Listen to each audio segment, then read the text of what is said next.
Hello and welcome to today's episode of Reimagining Our World. With me, your host, Saveda Maani. I'm delighted to be here with you.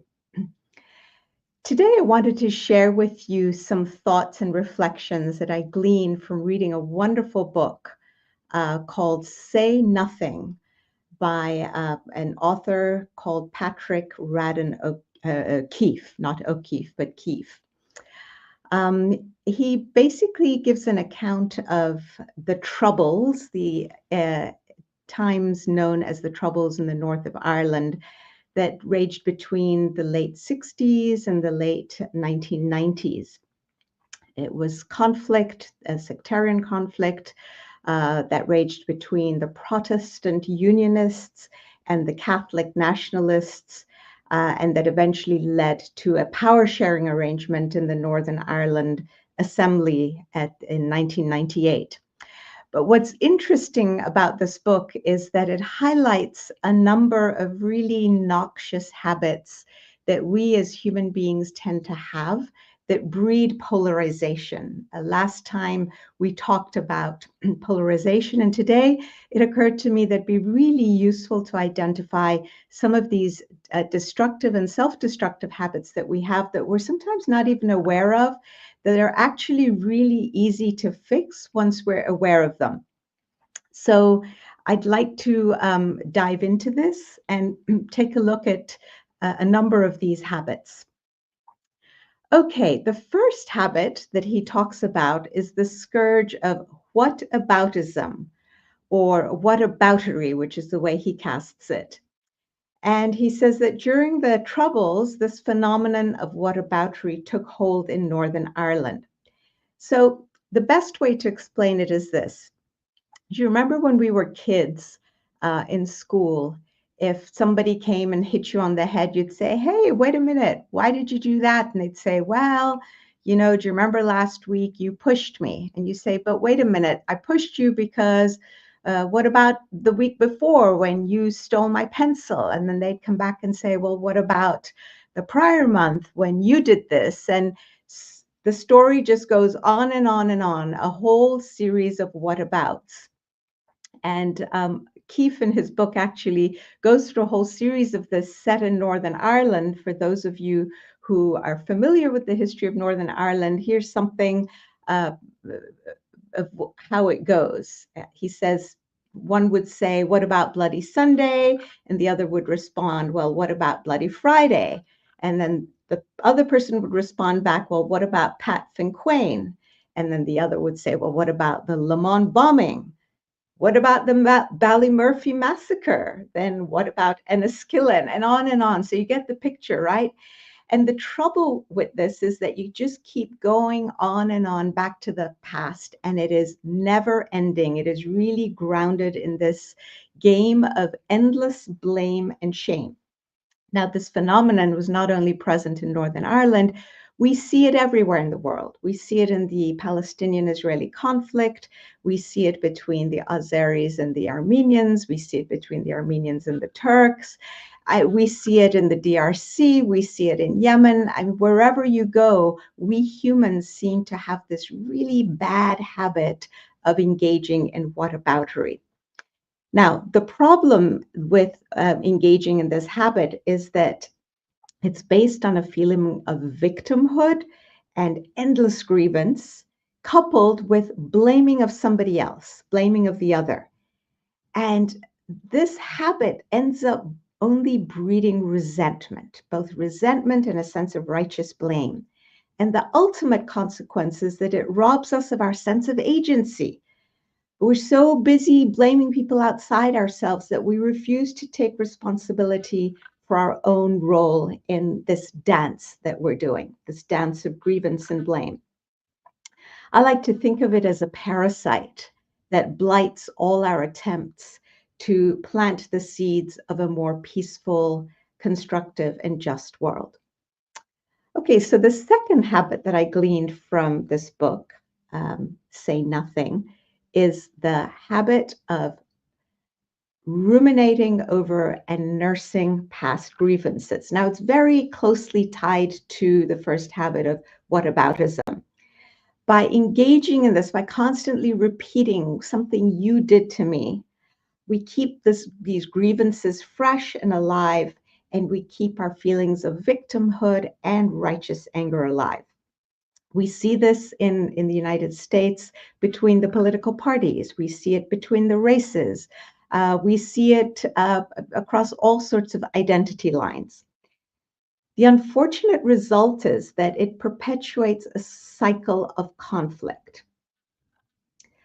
Now, in the book again, the author talks about a family, a central family in the book, the Price family. They were a family that whose members, some of whose members belonged to the Provisional IRA group that wanted to unite with the Republic of Ireland and be independent of the United Kingdom. And he says that in this family, people had a tendency to talk about calamities from a bygone past as though they had happened just last week. And this is really the nub of it. And as a consequence, it's actually difficult to pinpoint exactly where the story of this age-old quarrel between Britain and Ireland first began, right? Because you're just going back and forth and back and forth and constantly reliving past grievances. Believe it or not, and this is the good news story that we've covered in other sessions, but you know, the Germans and the French for centuries had the same story going between them. You did this to me, well, you did that to me, and they would in their literature talk about drinking their hatred with their mother's milk and how they would never live in peace and they'd always be at war. And then came the aftermath of the Second World War and the building of the foundations of the European Union by Jean Monnet, who created this brilliant system of pooling critical resources like coal and gas in the hands of a supranational organization that would make sure that all nations got equitable access to these materials that they needed so badly to rebuild and reconstruct. And that basically formed the foundation of a durable peace in Western Europe. It's really phenomenal. But it's very hope-inducing because it shows that even though we may engage in these bad habits for centuries, we can actually overcome them and overcome them in a very short period of time if we flip our mindsets and come up with a plan that works, as Jean Monnet did. Now, the problem with this habit of ruminating and nursing past grievances is that it stops us from seeing and accepting present reality, which can be very different from a repeated past. We end up filling the gaps of our understanding about what's going on now by reaching back into history and pulling it forward and saying, but they did this. So I've been reading a bunch about NATO recently, and it's fascinating to see how during the history of NATO, we see this phenomenon emerge over and over again, where the United States and the Europeans are so fearful of a resurgent Germany that they go to great extremes to contain it, even at a time when Germany really doesn't want to have its own independent army and it's not interested in gaining its own nuclear capacity. In the 1960s, we're convinced, the rest of the Europeans and the US are convinced, based on Germany's behavior in advance of the First World War, leading to the First World War, and then the Second World War, that, they're going to do this again. They're going to, if we don't keep a watchful eye on them, they're going to go rogue again. And so it leads some really unfortunate consequences for NATO and its setup, but we're not here to get into that. I just wanted to have pointed to that. Now, the antidote to both the first and second habits is forgiving and forgetting. In other words, letting go of the past and not pulling it forward into our present and our future. In other words, the ability to see current reality with an eye of fairness and justice, seeing it as it is, not worse than it is, not better than it is, but exactly as it is. Ultimately, I firmly believe that if we work, each of us, in our own backyards to overcome these habits of whataboutism and the endless rumination and nursing of our grievances, we can create little islands of health and restored social fabric in a sea of turbulence and chaos and instability. And over time, as these various patches of land pop up in the sea, we will find that we can start connecting them. And over time, we'll find that we can create a brand new and better world. It's going to require painful and painstaking work at the grassroots level, hopefully not painful but joyful, but painstaking work at the grassroots level as we each weave our own little segment of human society. Now, the antidote to, we've covered the antidote to the second habit. The third habit that I gleaned from reading this book is the habit of collective denial. These are really stories that we craft as societies or nations. It doesn't matter how small or large a society is. We craft them and we cling to them for dear life because they justify our behavior. And they very often even mask the destructive nature of those behaviors from ourselves, even as we engage in them. It's the art essentially of willful denial. The way it plays out is that we convince ourselves that we've been so wronged. So this is that culture of nursing grievances. We've been so wronged that we're entitled to resort to measures, however extreme, and including violence and murder, to avenge the wrong, even if it requires us to act contrary to our nature. So one of the figures in this book, Dolores Price, who was very active in, as I said, in the provisional IRA for many years and then withdrew and stepped away from it, says that as a volunteer in the Provos, in the provisional IRA, she was often, quote, required to act contrary to my nature. But while she was in the throes of it, she didn't really see it. Another example of collective denial and what happens is when we just stick our heads in the sand and don't accept the reality of what's happening. This is the kind of denial we're kind of more used to hearing about. And we do this until the pain is so severe that we have to act. For me, a perfect example of this is what happened starting in the spring of 2021, as all of us were sitting in front of our television sets, watching the buildup of the military in Russia.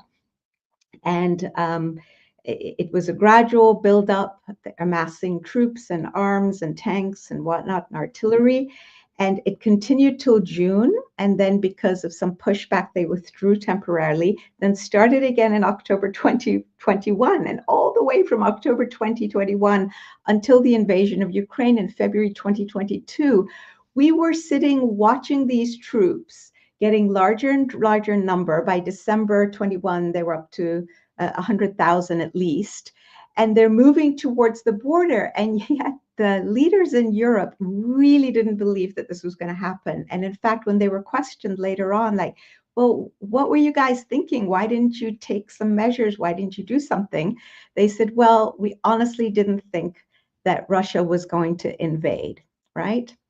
And so that is truly denial and collective denial on the part of entire nations in an entire region with devastating consequences, which we don't need to get into because we all can read the news and see what's going on. Now, the antidote to collective denial is acceptance of reality and taking responsibility for our role, however small, in creating the problem, and then working to find a forward-looking solution. This is absolutely critical. It's a sign of maturity to start to take responsibility and to get out of the game of merely blaming and shaming someone else. It's always someone else's fault. Well, at some point, we have to step up and say, well, what can we do? What responsibility can we take at the very least to fix the problem? The fourth habit is a culture of gossip. Again, this is from the book, which I find absolutely fascinating. We talked some about gossip in the series of Reimagining Our World and the devastating impact it has on societies. But again, it comes up in this book, this culture of gossip, which is often unsubstantiated. And the author of the book, Say Nothing, says that the civic culture of Northern Ireland was, as he puts it, clotted with unsubstantiated gossip. And this culture, when combined with a culture of silence, of never saying anything openly in consultation or in fora where problems can actually be resolved, leads to the fact that we never can get to the truth of what's going on. So the truth remains hidden from us. And until we can see the truth, it's really impossible to craft viable solutions. Now, the antidote, I believe, to this culture of unsubstantiated gossip is fostering a culture of consultation. We talked at length about what true consultation looks like. I invite you to go back to episode 32, in which this was discussed in detail and all the elements and ingredients of a consultative environment that leads and yields solutions to problems and yields a maturity of understanding that then leads to us being able to craft joint solutions that benefit the collective. They're all laid out there. Now, the fifth habit that I gleaned from reading this book is the habit of embracing the limiting belief that the ends justify the means. Now, again, we spent a whole episode on this concept, but this was before I'd read the book, and it's fascinating again to see that the reflections that we had in episode 43 are actually viable. So in this book, the author says that we often think of it in this context of Northern Ireland as a way of justifying murder to achieve political ends. In the name of, and we see this, people use it in the name of liberating territory or in the name of expanding territory. So it doesn't matter which end you're coming from. If we believe that the ends justify the means, then we will resort to whatever means, including murder and violence, to get there. And the leaders in Northern Ireland for a while defended the morality of violence by arguing, according to the author of the book, that the course they took involved the use of physical force, but only to achieve the situation where their people could genuinely prosper. And it was only under those circumstances that their actions of physical violence could be justified. So it's the idea that violence is okay as long as it's meted out in service of a worthy purpose. We see this today to be used to justify all sorts of violence in the Middle East, in Ukraine, in the DRC, in Yemen, in Tigray, wherever you look, in Myanmar, we see this over and over again. So the impact of embracing this principle is really quite severe. What they found after doing research after the Troubles were over in Northern Ireland, and it's reflected in this book, is that the effects on the perpetrators of what they call moral injury, this business of I wreak violence in the name of freeing my nation and gaining its independence for the good of my people, the impact on the people who engaged in it was devastating, including very high rates of depression, resort to excessive drinking and prescription drugs. And as you read through the book, it's really sad to see these figures who at one time were filled with energy and vitality, thinking they were fighting the good fight, now ending up in these dank, dark apartments, on their own, isolated, depressed, wondering why they ever did what they did. Was it worthwhile? Didn't get them anywhere, and they sold their souls in the bargain. So it's something worth thinking about before we engage in this kind of behavior, seeing the end in the beginning so that we don't go down this road. Now, the true antidote to this habit is embracing a new principle that the means must always be worthy as the ends. And again, I would warmly encourage you to listen to episode 43 because we went into this in great detail in the contours of what it looks like and what it means and how we get there and so on. Okay, the sixth habit that I gleaned from the book is the habit of blindly accepting false beliefs and assumptions. And an example that's given in the book that I thought was really interesting is the example of the false assumption that bloodshed is a cleansing thing. So there was this gentleman by the name of Pierce who was a poet. He was one of the ones who instigated the rebellion in 1916 for an independent and free Republic of Ireland. And he was deeply attracted to this idea of blood sacrifice. He romanticized it. And even as a child, he thought that bloodshed was a cleansing thing. And he used to praise the Christ-like deaths of previous Irish martyrs. And before the rising, he wrote these words that the cold heart of the earth needed to be warmed with the red wine of the battlefield. So you see how he's romanticizing this idea of bloodshed. But it was a very dangerous thing because it led to a lot of indiscriminate killing and unnecessary slaughter of human beings and maiming and destruction of entire families. So the antidote to this particular poor habit, maladaptive habit, is identifying and applying certain first principles, non-negotiable first principles, or set of shared ethics, social ethics, group ethics, without compromise.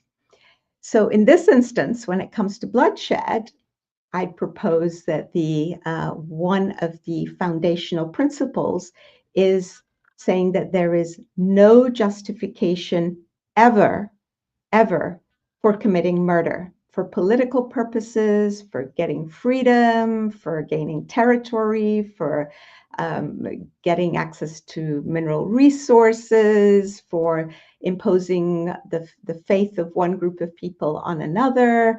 Whatever the story is, whatever the justification is, there is no justification ever for committing murder. That combined with the principle of recognizing the oneness of all human beings, that we've all come from the same source for the same purpose, will help us a long way. The benefit of identifying these principles is that we then won't get tempted to start down this road of debating whether this person or this group are freedom fighters or terrorists. And then we get ourselves all entangled and enmeshed, and that itself breeds further polarization as we argue with each other about, well, are these group independence fighters and are they justified or are they terrorists? So we get to not even start down that road when we identify and all sign on to these first non-negotiable principles. The last habit that I wanted to point out actually doesn't come from this book. It comes from a different book that I've also been reading recently. And it's a book by Robert Putnam, who's an emeritus professor at Harvard. And the book is called Upswing. And he shows in this book that the research reveals that when people become socially isolated, they become more susceptible to populist ideology. Now, isn't that interesting, right? And think about the effects of COVID on our societies as well. So it's really something worth reflecting on. So my own analogy and understanding of this is that social isolation weakens our social immune system by depriving us of a vital element that's necessary to keep it strong. And that element is being in company with each other, being socially active, and working together and enjoying each other's company, but also standing shoulder to shoulder together to do acts of service. So the results, according to the research, going back to the research, is that what happens when we become socially isolated is that we become more focused on ourselves and we forget to think about the plight of others. And Putnam points out that this happened in the United States in the Gilded Age, which ran from the late 1870s to the late 1890s, was marked by tremendous economic expansion and really led to materialistic excesses and widespread political corruption. And generally serious social problems, including but not limited to poverty. It was then followed by the progressive era. But in order to make the transition, Putnam argues, from one age, the Gilded Age of excess, material excess, to the other, what was necessary was a change in culture initially, which then led to a change in behavior. And this is what I find really interesting. He claims that in order to achieve a change in culture, we have to begin by gaining moral clarity and recognizing that we have a moral obligation, not just to ourselves, but to others. And that obligation is just as important as the moral obligation to ourselves. I find that absolutely fascinating, and it's grounded in historical evidence, so it's something worth considering. This reminds me of a conversation we had in episode 44 about the famous 20th century historian Arnold Toynbee, who also said that in his view and based on his studies of world civilizations, one of the key preconditions for a positive shift in civilization is the ability to arrive at a common vision of our values. Again, that's that same moral clarity that Robert Putnam is talking about. Common vision of our values, especially, he says, the difference between right and wrong. So the last thing is the antidote. The antidote to this last habit is cultivating a sense of moral obligation to others. How? Very easy, something we can each do by engaging in regular acts of service to the other, no matter how small the acts of service are. And we can get together, we can do it alone, we can do it with one other person, we can do it in small groups, we can do it in our neighborhoods, we can do it within our families, within our friend group, and we can expand it to our villages, our cities, our nations, and the world. All right, well, it's been a delight to be here. And okay, I'm just looking at the comments. Thank you all very much for your comments. I appreciate them. And I very much look forward to being with you again next month.